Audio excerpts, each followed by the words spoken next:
آزاد کشمیر میں Peoples party نون league Tehreek Insaf کے registration غیر قانونی قرار، سیاسی جماعتوں نے رجسٹریشن ایکٹ کی خلاف ورزی کی ہے۔ آزاد کشمیر ہائی کورٹ کا یہ کہنا ہے۔ سردار رضا بتائیے۔ جی بالکل، ہائی کورٹ آزاد کشمیر کے فل بینچ جس کی سربراہی چیف جسٹس صداقت راجہ کر رہے تھے، ان کی جانب سے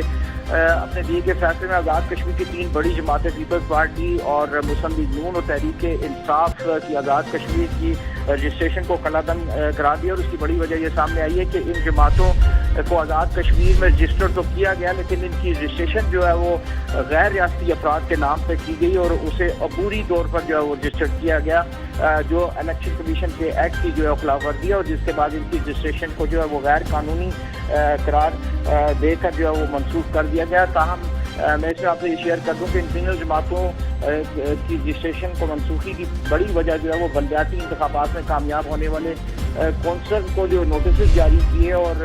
جس میں یہ تحریر تھا کہ آپ نے جماعت کی خلاف ورزی کرتے ہوئے میئر اور وائس چیئرمین وغیرہ کو جو ووٹ دیے آپ کو جماعت سے فارغ کر دیا، جس پر کونسل صاحبان جو ہے وہ الیکشن کمیشن کے خلاف ہائی کورٹ میں گئے اور آج یہ فیصلہ سامنے آیا تھا۔